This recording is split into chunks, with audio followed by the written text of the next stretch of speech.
Friend, मी आज ना भरलेली शिमला मिर्च करणार आहे. हे बघा, शेंगाचं कूट कुटलेलं याच्यात त्याच्यात भरून घेणार आहे. मी मसाला तयार केलेला आहे. तेच मसाला, सेमच मसाला त्यांच्या डब्याला करायचा आहे, म्हणून हे सगळा मसाला केला. आता ह्याच्यात भरून घेणार आहे मी. हे बघा, याच्यामध्ये सगळं भरून घेतलेलं आहे. आता मी तवा ठेवते गरम करायला. थोडंसं याच्यामध्ये तेल टाकून फ्राय करून घेणार आहे. फक्त फ्राय करून घेणार आहे. हे बघा, थोडंसं तेल टाकलेलं आहे. याला थोडंसं गरम होऊ देणार आहे. तेल गरम झाले. आता मी टाकते कढीपत्ता,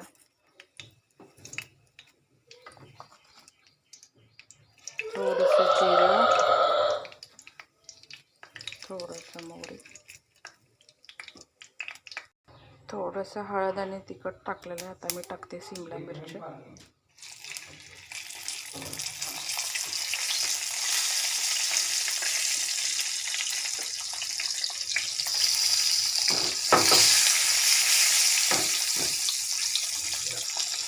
ह्याला पण वाफेवरती शिजवणार आहे थोडंसं.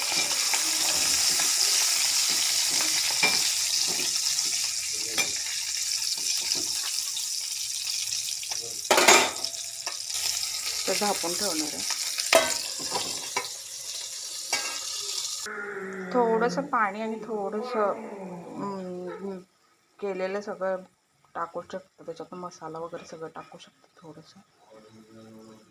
हे बघा, असंही तुम्ही थोडंसं पाणी टाकून थोडासा मसाला टाकूनही असं करू शकता. परत मी झाकून ठेवणार आहे.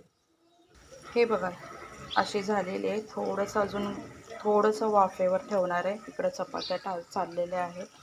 सकाळी सकाळी खूप घाई असते डब्याची. हे बघा, थोडीशी अजून वाफेवर ठेवणार आहे 5-10 मिनटं. हे बघा फ्रेंड, झालेली आहे माझी भाजी. मऊ शिजलेली आहे. हे बघा, झाली माझी भाजी. गॅस बंद करते. थोडंसं आता झाकून ठेवते. झाली माझी भाजी. तर डब्बा भरतीये.